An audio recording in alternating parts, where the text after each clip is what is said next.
الحمد لله الحمد لله وكفى والصلاة والسلام على من لا نبي بعده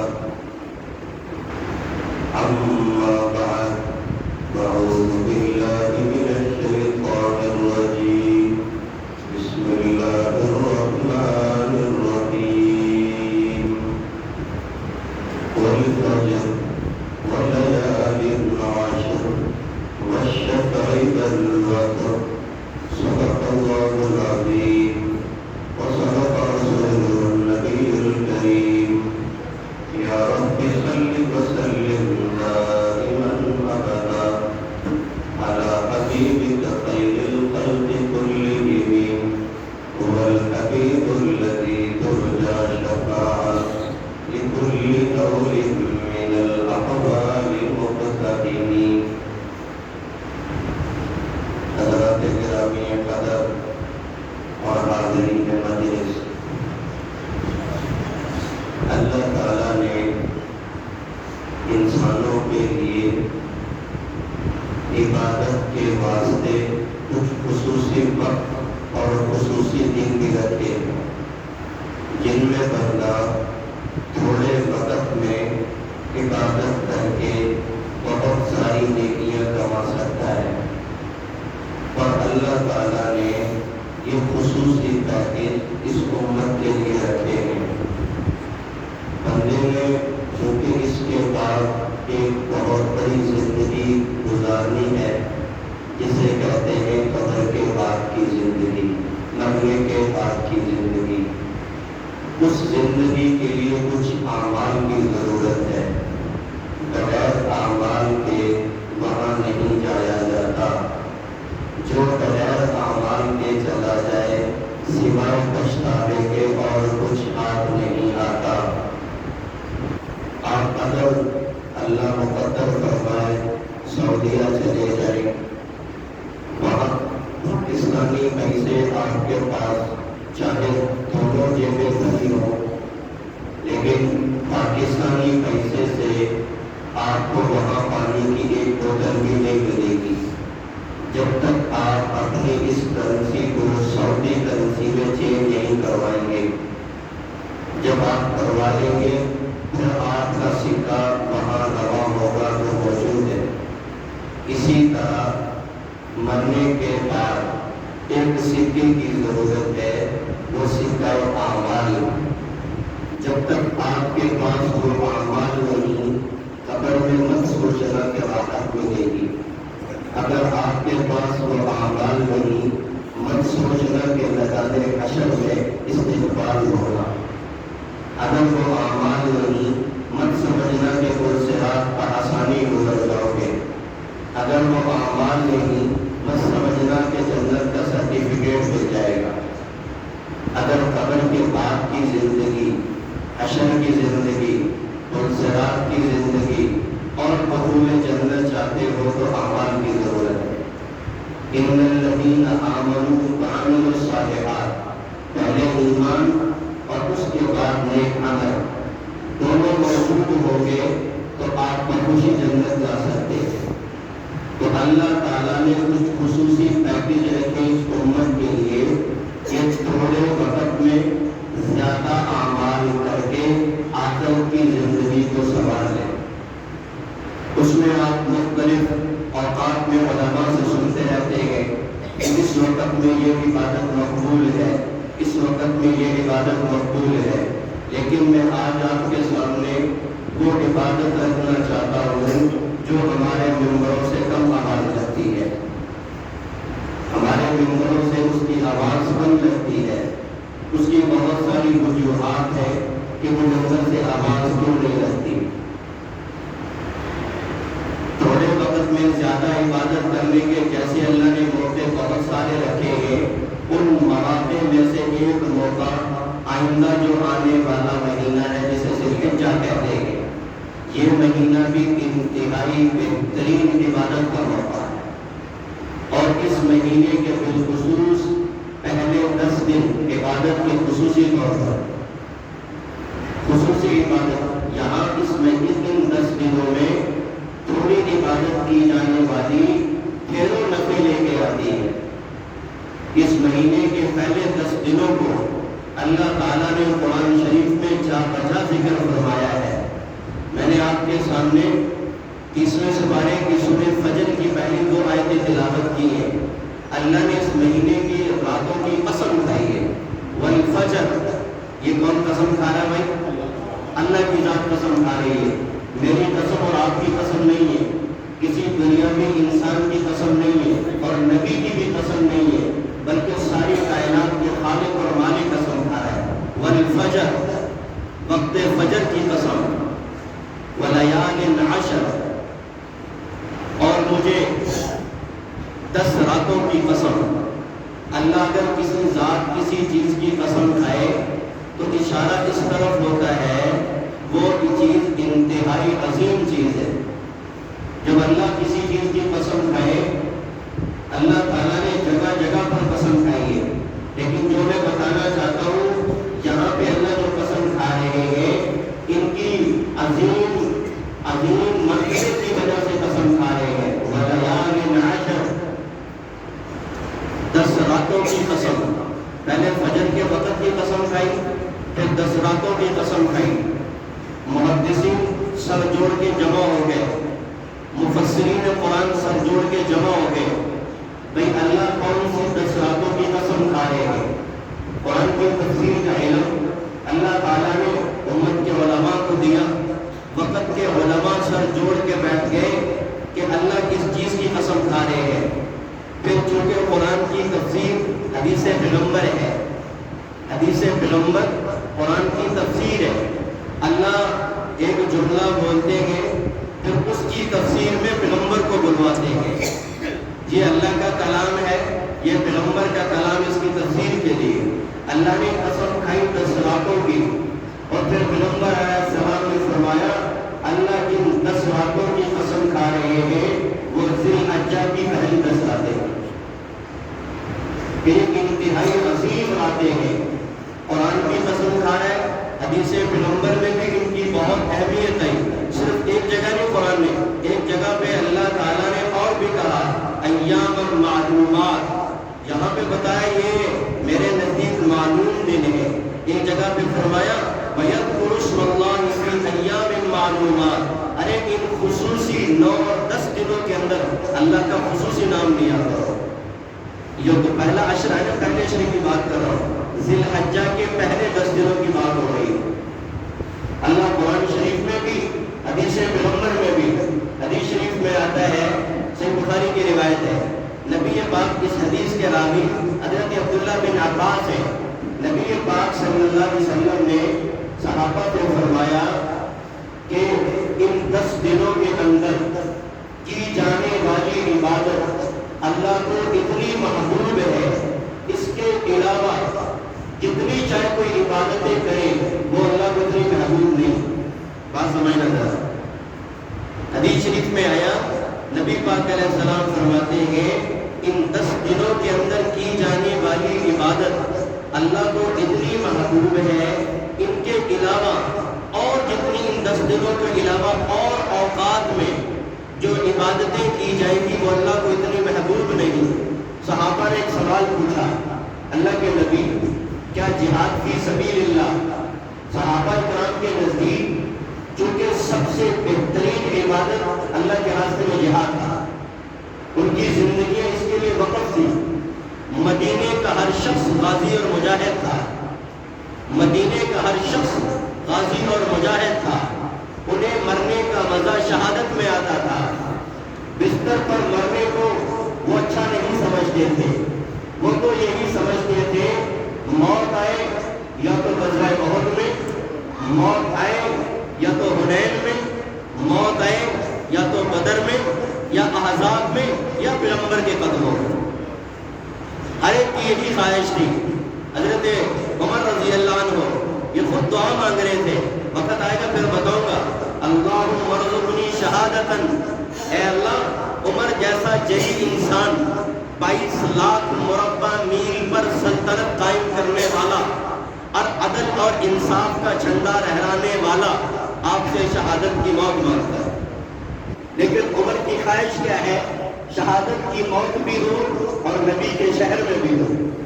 لوگوں نے کہا کیسی بات کرتے ہیں، موت بھی شہادت کی اور وہ بھی پیغمبر کے شہر میں، دونوں کیسے جمع ہو سکتی ہیں؟ جمع ہو سکتی ہے۔ پھر اللہ نے شہادت دی، پیغمبر کا محراب اور مصلی اس کا گواہ ہوا۔ تو صحابہ کرام نے سوال کیا، اللہ کے نبی آپ کہہ رہے جہاد فی سبیل اللہ بھی اتنی اہمیت کا حامل نہیں جتنی ان دنوں میں عبادت کی جائے۔ حضور اسلام نے فرمایا ہاں، اتنا جہاد اور فی سبیل اللہ کا مقام بھی نہیں عبادت میں جتنا ان 10 دنوں کے اندر دیگر عبادتیں کی جائے اتنا مقام ہے۔ حضور نے فرمایا ہاں، ایک صورت ہے، اگر کوئی مجاہد اور غازی اپنے گھر سے چلا جان اور مال دونوں لے کر، جان بھی اللہ کے راستے میں دے دی اور مال بھی لٹا دیا، نہ تو واپس جان لے کر آیا نہ واپس مال لے کر آیا، یہ بندہ تو عبادت میں آگے نکل سکتا ہے مگر نہ کوئی اور آگے نہیں نکل سکتا۔ ان 10 دنوں کے اندر عبادت کی جائے تو یہ بندہ تو آگے نکل سکتا ہے جو جان اور مال دونوں اللہ کے راستے میں دے چکا ہے، اس کے علاوہ کوئی اور آگے نکل جائے ایسا نہیں ہو سکتا۔ تو ابھی آپ کو یہ بات سمجھ آنی چاہیے کہ یہ 10 دن آنے والے کتنے قیمتی ہیں۔ ایک اور بات سمجھیں، اسی حدیث کو لینے کے بعد، اسی حدیث کے بعد حضرات علماء کے درمیان اختلاف ہو گیا۔ آپ ذرا سوئیں گے نہیں، توجہ سے میری بات سمجھیں گے۔ یہ جو حدیث ابھی میں نے آپ کے سامنے رکھی ہے کہ ان 10 دنوں کے اندر عبادت کی جائے تو جہاد فی سبیل اللہ بھی آگے نہیں نکل سکتا، جہاد فی سبیل اللہ والے ابھی آگے نہیں نکل سکتا، وہ نکل سکتا ہے جو جان بھی لٹا دے اور مال بھی لٹا دے۔ اب جب اس حدیث کو لے کر علماء، محدثین اور فقہاء، امت کے بڑے بڑے علماء کے درمیان ایک اختلاف ہوا۔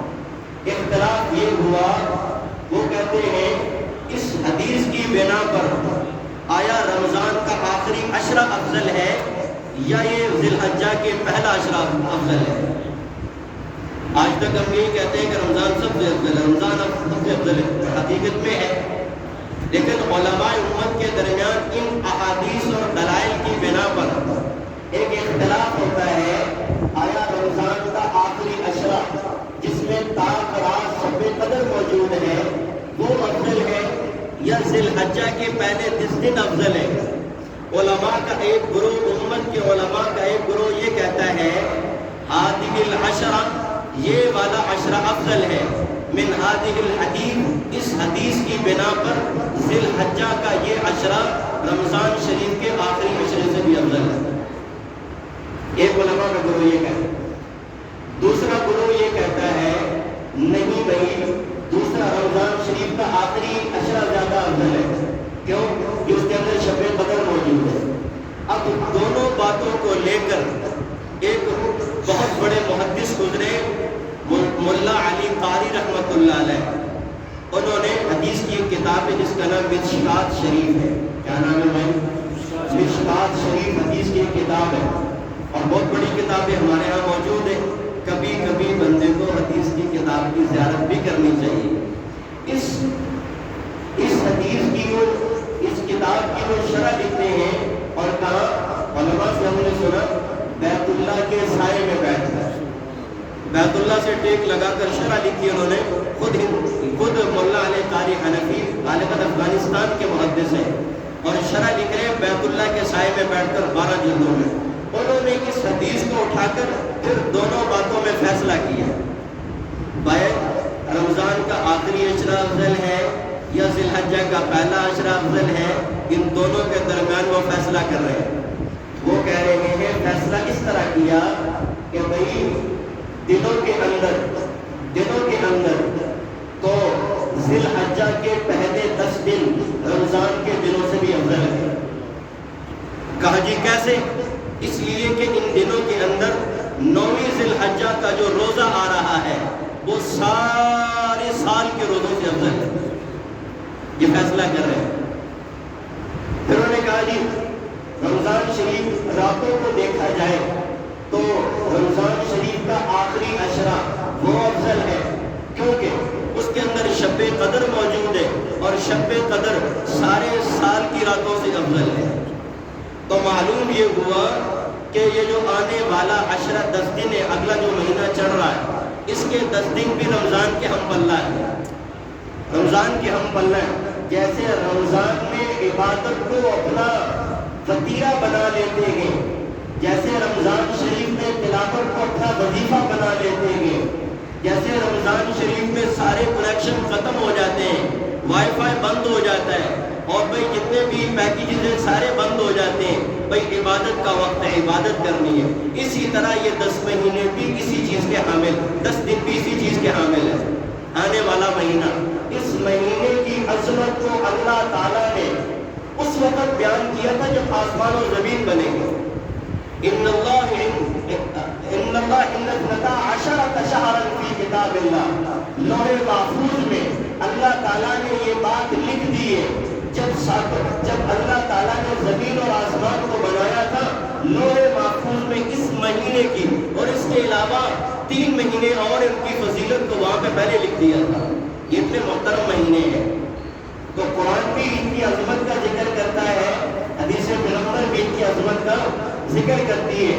اس مہینے کی 2 خصوصی عبادتیں ہیں۔ کتنی عبادتیں؟ اس مہینے کی ان 10 دنوں کی 2 خصوصی عبادتیں ہیں۔ اس ان 10 دنوں کی کتنی خصوصی باتیں بھائی؟ 2۔ میں آپ سے اس لیے پوچھتا ہوں تاکہ آپ سوئے کریں۔ ان 10 دنوں کے اندر 2 خصوصی عبادتیں ہیں، اس لیے ان کا ذکر کیا جا رہا ہے۔ نمبر 1، حج بیت اللہ۔ حج بیت اللہ ان 10 دنوں کے اندر ادا کیا جاتا ہے۔ ویسے تو حج کے 3 مہینے ہیں، ذی قعدہ، ذی الحجہ، نہیں وہ ویسے تو جو ہے وہ یہ شوال، ذی قعدہ، ذی الحجہ، شوال، ذی قعدہ، ذی الحجہ، ذی الحجہ کے 10 دن اور پیچھے شوال سے حج کا وقت شروع ہو جاتا ہے۔ لیکن خصوصی عبادت جو کہ ان دنوں میں ادا ہوتی ہے، وقت شروع ہو چکا ہے، قافلے جا رہے ہوتے ہیں، لیکن ادا ان دنوں میں کی جاتی ہے، آخری 10 دنوں میں۔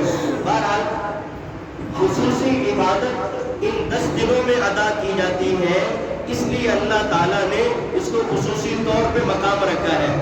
دیکھیں، فرض نماز ہے، فرض نماز 5 وقت ہم ادا کرتے ہیں، لیکن باقی وقت میں نفل ادا کرنے پہ پابندی نہیں ہے، نفل ادا کر سکتے ہیں۔ فرض 5، فجر، ظہر، عصر، مغرب، عشاء، یہ ادا کر لیے۔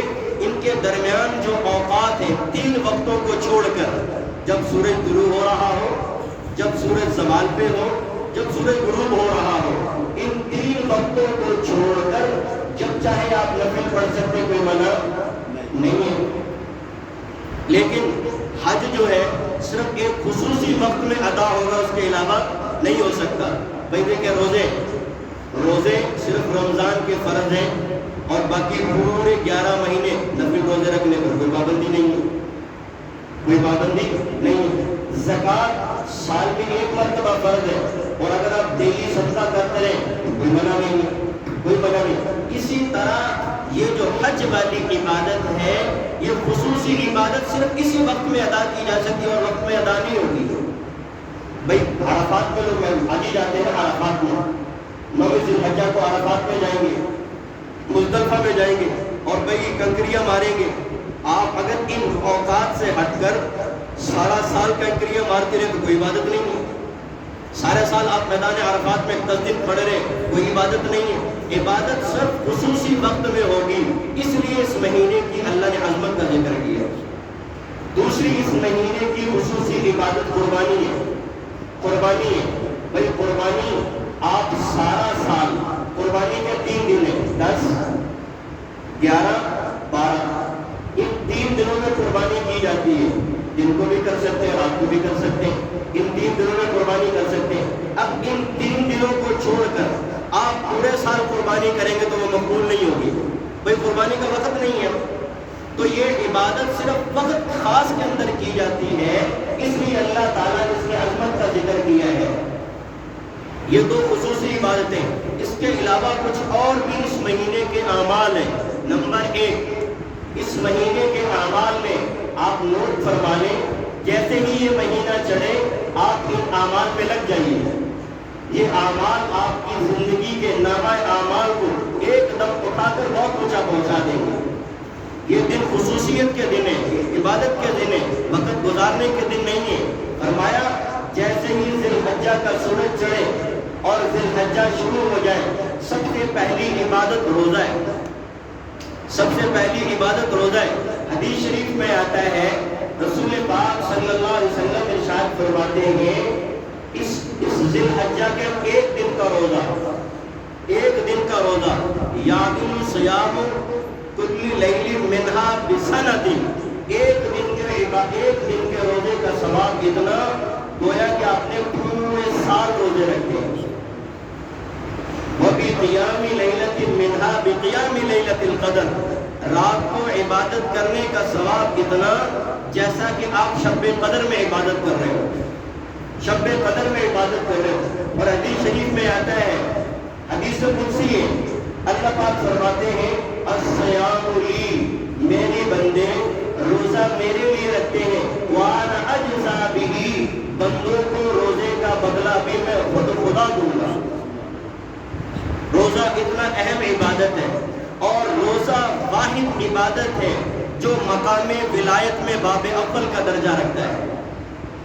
یہ تو پہلے دن کا روزہ، دوسرے دن کا، تیسرے دن کا، چوتھا، پانچواں، چھٹا، ساتواں، نواں دن عرفہ ہے، نواں دن عرفہ ہے۔ حجاج کرام میدان عرفات میں جاتے ہیں۔ بھائی سب لوگ تو حج کرنے نہیں نہ جا رہے، بھائی سب لوگ تو نہیں نہ جا رہے، نہ پرمیشن ہے، نہ ہمارے پاس وسائل ہے، حج کے لیے نہیں جا پا رہے۔ بھائی یہاں بیٹھے ہیں، لیکن اللہ نے یہاں بیٹھ کر بھی حجاج کرام والی عبادت سے ان کو محروم نہیں کیا۔ نویں ذی الحجہ کا روزہ، فرمایا جب نویں ذی الحجہ ہو اس دن کا روزہ رکھنا، میرے باپ پیغمبر علیہ السلام فرماتے ہیں احتسب بسنۃ بعدہ وسنۃ قبلہ ان یکفر، اللہ تعالی نویں ذی الحجہ کے ایک روزے کی وجہ سے ایک سال کے پہلے اور ایک سال کے آئندہ ایڈوانس میں اللہ گناہ معاف فرما دیتے ہیں۔ بھائی ایک سال کا ایک دن کا روزہ ہے، نویں ذی الحجہ کا ایک دن کا روزہ ہے، پچھلے سال کے بھی اور آئندہ 5 سال کے بھی ایڈوانس میں اللہ تعالیٰ 2 سال کے گناہ معاف فرما رہے ہیں۔ اور ایک دن کا روزہ بھائی مشکل ہے بابا، انہی دنوں میں ہم نے رمضان کے روزے بھی تو رکھے تھے نا بھائی۔ تو اب اگر ذی الحجہ آ رہا ہے تو کمر کس لیجئے۔ میں آپ سے یہ عرض کرنا چاہوں گا کہ پورے 9 روزے اگر 9 نہیں رکھ سکتے، ذی الحجہ کا روزہ ضرور رکھیے، ذی الحجہ کا روزہ ضرور رکھیے گا۔ کیوں؟ وہاں پہ حاجی جتنے بھی گئے نا میدان عرفات میں، حاجی کے لیے حکم نہیں ہے وہ روزہ رکھے، حاجی روزہ نہیں رکھتا۔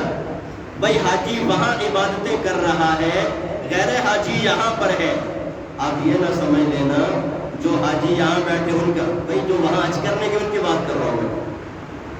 آپ کہہ رہے میں تو حج کیوں جا رہا، مفتی صاحب نے مجھے نکال دیا تھا روزہ نہ رکھے۔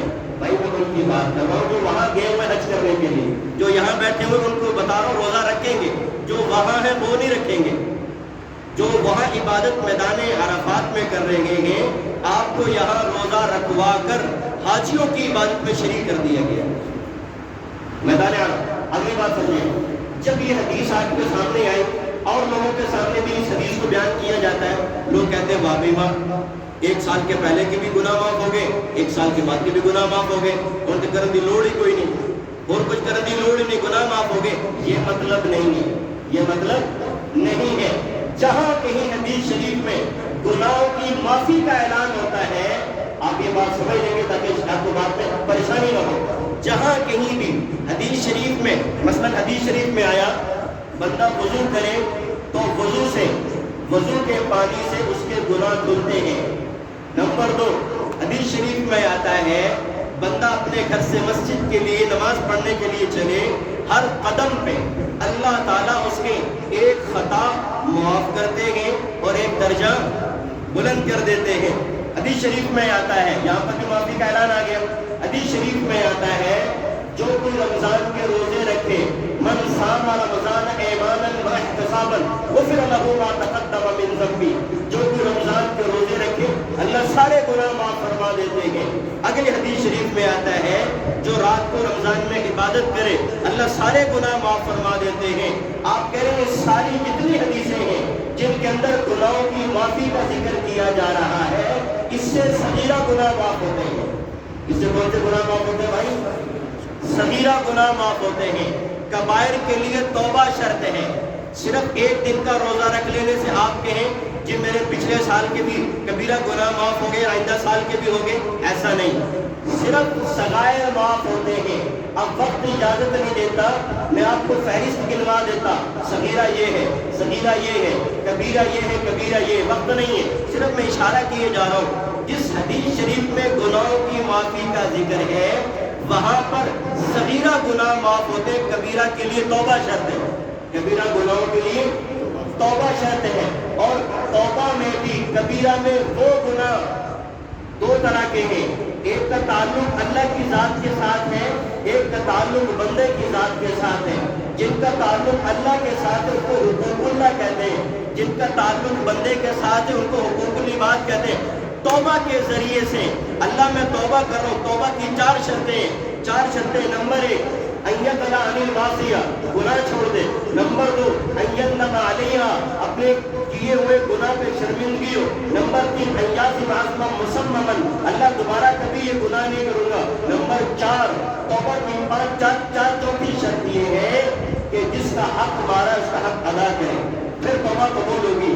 تو توبہ بھی کبیرہ گناہ سے اگر حقوق اللہ ہے وہ تو توبہ سے اللہ کی ذات میں معاف کر دیں گے، لیکن حقوق العباد کے اندر جب تک جس کا حق ہمارا ہے اس سے معاف نہ کروا لیں یا دلوا دے نہ دیں تب تک معافی نہیں ہے بھائی، تب تک معافی نہیں ہے۔ تو پہلا اس مہینے میں کی جانے والی عبادت نفلی روزے، کون سی بھائی؟ نفلی روزے۔ نفلی روزے میں خصوصی طور پر 9ویں ذی الحجہ کا روزہ، کون سا بھائی؟ 9ویں ذی الحجہ کا روزہ۔ 10ویں ذی الحجہ کا روزہ نہیں رکھنا، 10ویں ذی الحجہ کا روزہ نہیں رکھنا۔ سال کے اندر 5 دن ایسے ہیں جن میں روزہ نہیں رکھا جاتا۔ نمبر 1 10ویں ذی الحجہ، نمبر 2 11ویں ذی الحجہ، نمبر 3 12ویں ذی الحجہ، نمبر 3 13ویں ذی الحجہ، اور آگے نمبر 5 عید الفطر کا دن۔ ان 5 دنوں میں روزے نہیں رکھے جاتے، باقی پورے سال روزے رکھنے کی اجازت ہے۔ نمبر 2 بھائی عبادت جو اس 10 دنوں میں کرنی ہے وہ عبادت کثرت سے استغفار ہے، کثرت سے استغفار ہے۔ یہ مبارک دن چل رہے ہیں، ان مبارک دنوں میں اللہ تعالیٰ سے اپنے گناہوں کی معافی مانگ لی جائے۔ جو پہلے میں نے ایک نمبر بتایا نا عرفہ، اس کے اندر ایک بات اور آپ نوٹ فرما لیں، اس دن اللہ تعالیٰ جہنم سے لوگوں کو بہت زیادہ آزاد فرماتے ہیں۔ 9ویں عرفہ کو، 9ویں ذی الحجہ کو جہنم سے ایک اللہ والے تھے، ایک بہت بڑے بھائی جو ہے نا وہ بزرگ تھے، شیخ، ان کو ایک دن شیطان نظر آ گیا۔ پہلے کبھی کبھار کسی کو نظر آ جایا کرتا تھا شیطان، ان اللہ والوں کو شیطان نظر آ گیا۔ انہوں نے دیکھا شیطان رو رہا ہے اور دبلا پتلا کمزور ہوا پڑا ہے، اور بھائی اس کا سر رنگ ہوا پڑا ہے اور ٹکڑا ہوا پڑا ہے، اسے سیدھا بھی نہیں ہوا جا رہا۔ اس اللہ والے نے پوچھا ارے ظالم تو روتا کیوں ہے؟ ارے ظالم تو روتا کیوں ہے؟ شیطان سے اللہ والے بات کر رہے ہیں، اس کو کہہ رہے ہیں ظالم روتا کیوں ہے؟ کہنے لگا میں اس لیے رو رہا ہوں، میں اس لیے رو رہا ہوں، یہ جتنے بھی حاجی آئے ہیں نا یہ صرف اللہ کی رضا کے لیے آئے ہیں، ابھی رحمت کا جھونکا آئے گا اللہ سب کو معاف کروا دیں گے، میری ساری محنت برباد ہوگی۔ تو اللہ والے نے پوچھا کہ بھائی تیرا رنگ یہ زرد کیوں پڑ گیا؟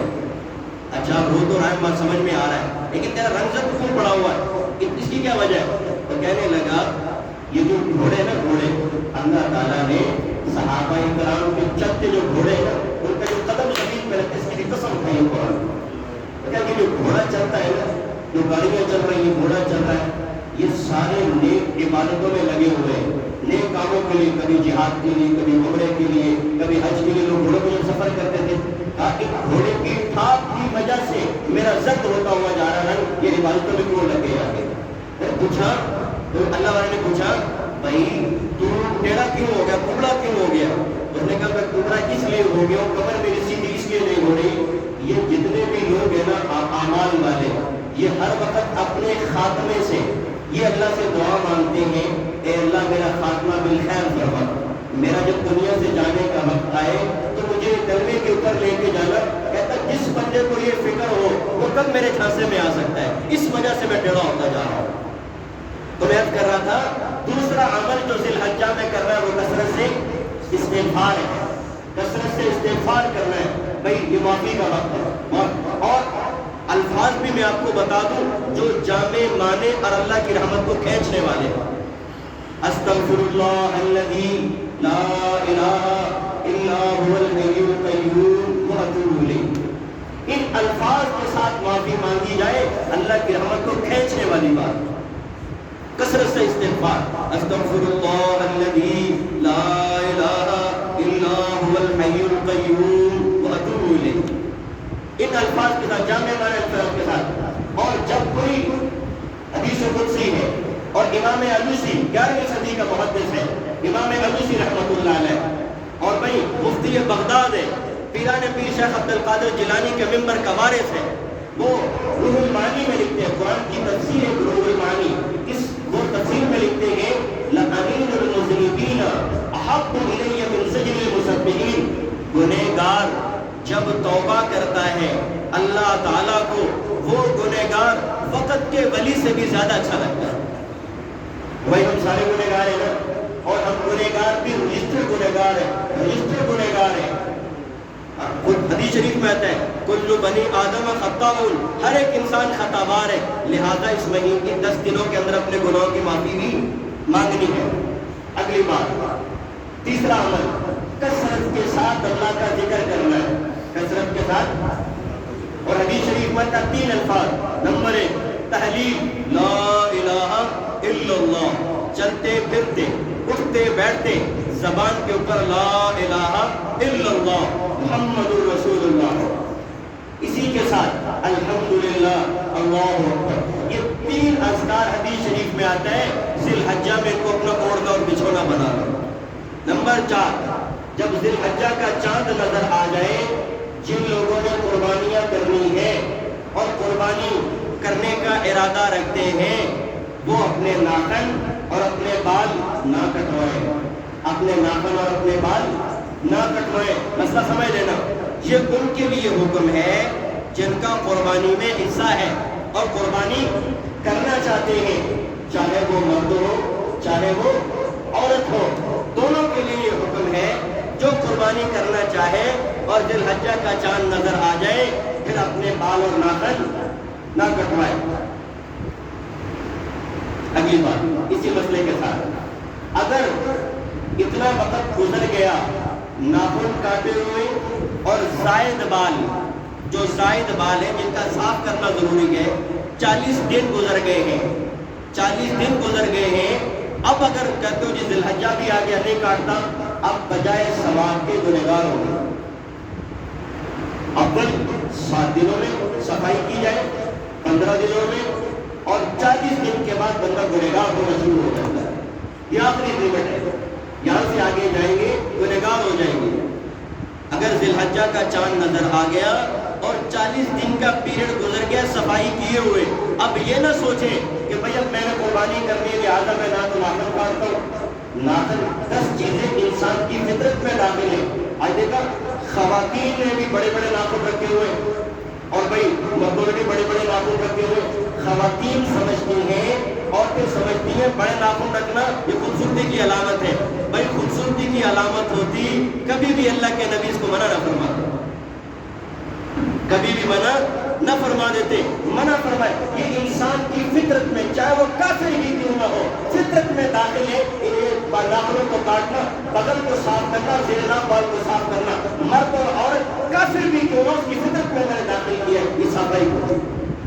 وہ ٹھیک ہے، ہندو دھرم علیحدہ ہے، سکھ دھرم علیحدہ ہے، وہ نہ کاٹنے کو عبادت سمجھتے ہیں، لیکن وہ غلط ہے، وہ غلط ہے۔ بھائی یہ صفائی کا یہ ان کا حکم دیا گیا شریعت میں۔ تو اگر بھائی دوسری بات، جن کا حصہ نہیں ہے قربانی میں، اگر وہ بھی ان کی مشابہت اختیار کر لیں، بھائی حصہ تو میرا نہیں ہے، مسئلہ سمجھ لیں، حصہ تو میرا نہیں ہے لیکن بھائی جو قربانی کرنے والے ہیں وہ ناخن اور بال نہیں کٹوا رہے، میں ان کی مشابہت کرتا ہوں تو ثواب کی امید ہے، اللہ سے ثواب کی امید کی جا سکتی ہے۔ اگلی بات، اگلا عمل جو اس مہینے میں کرنا ہے وہ تکبیرات تشریق ہے۔ کیا ہے بھائی؟ تکبیرات تشریق 9ویں ذی الحجہ کی فجر سے لے کر 13ویں ذی الحجہ کی عصر تک مرد پر بھی اور عورت پر بھی ہر فرض نماز کے بعد ایک دفعہ پڑھنا واجب ہے۔ مرد ہو اس کے اوپر بھی اور عورت ہو اس کے اوپر بھی تکبیرات تشریق کے الفاظ یہ ہیں: اللہ اکبر، اللہ اکبر، لا الہ الا اللہ، واللہ اکبر، اللہ اکبر، وللہ الحمد۔ یہ مرد اور عورت، بالغ مرد اور عورت ہر فرض نماز کے بعد پڑھنا ایک مرتبہ واجب، اس سے زیادہ پڑھ لو تو ثواب ہوگا۔ اگلا مسئلہ، مردوں اور عورتوں کے پڑھنے میں فرق ہے۔ مرد کے لیے حکم یہ ہے وہ بآواز بلند پڑھے، بلند آواز سے پڑھے، آپ کی آواز مسجد کی در و دیوار میں گونجے، اللہ اکبر، اللہ اکبر، لا الہ الا اللہ، واللہ اکبر، اللہ اکبر، وللہ الحمد۔ وقت کا امام صاحب بھی، وقت کے مقتدی بھی، دونوں کے لیے، مردوں کے لیے حکم ہے اونچی آواز میں پڑھے، لیکن عورت کے حکم ہے آہستہ آواز میں پڑھے۔ اگر جماعت کے ساتھ نماز پڑھ رہے ہیں تو بھی یہی حکم ہے، انفرادی طور پہ نماز پڑھ رہے ہیں تو بھی یہی حکم ہے۔ تکبیرات تشریق کے بعد آگے قربانی کا مسئلہ ہے، وہ انشاءاللہ آئندہ جمعہ اللہ تعالی ہم سب کو ان باتوں پر عمل کرنے کی اور آئندہ آنے والے جو مہینہ جو 10 دن ہیں ان میں اپنی اللہ کو خوب یاد کرنے کی توفیق عطا فرمائے۔ وما علینا الا البلاغ۔